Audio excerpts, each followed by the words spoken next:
sumimasen. Gomenasai. I'm so sorry, but I don't speak Spanish. I don't speak English very well anymore.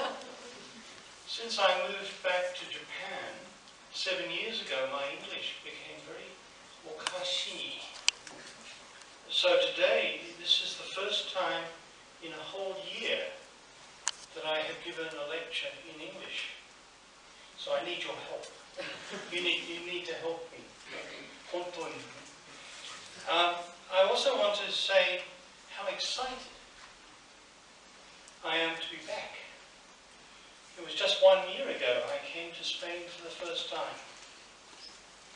And it was a wonderful experience, and I could not believe I would have the chance to do it again. And I can recognize many of you. I don't know you. And I am so pleased to meet you again. I am here till the end of November, so I hope to have a chance to meet you again and talk. Today I can feel the strength of your interest in Japan and in Japanese architecture. I was born in Japan. My father was a builder. He was a carpenter, and he built churches. He used Western tools and Western design.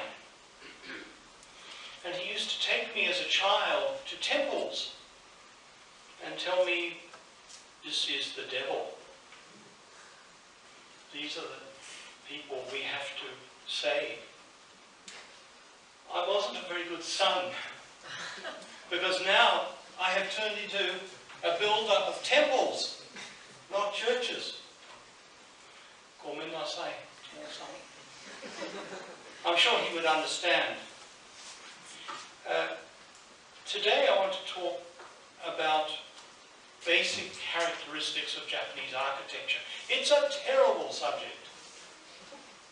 It's so difficult because mostly what I will say will be so obvious and you will say, no, that's not true.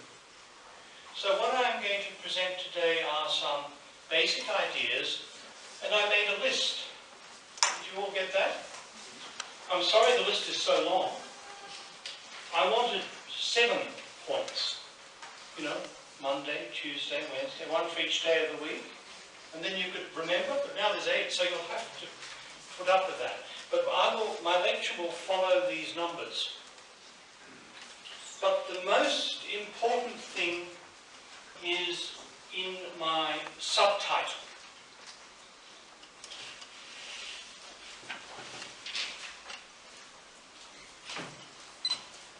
Practice makes principles.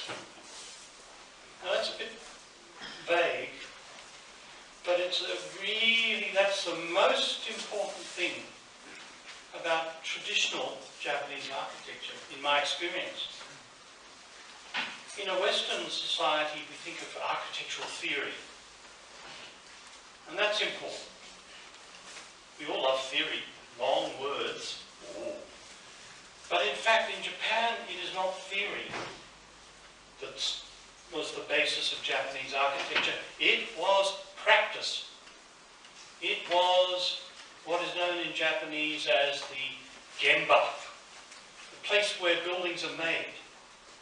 And in fact, how buildings are made in Japan profoundly affects what they look like. In other words, if you don't understand how they're made, you will not understand what the style is, what the architectural form is.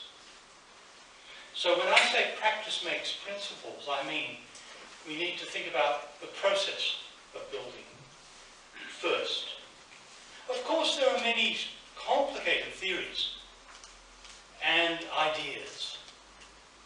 But if you don't start with how they're made, you are talking about something that is detached from the reality of Japanese architecture. Now, I'm going to show you in about 60 seconds this wonderful heading And you can look, you see it at that end too. Japanese architectural typologies. Typologies is a word architects love. What's the word in Spanish?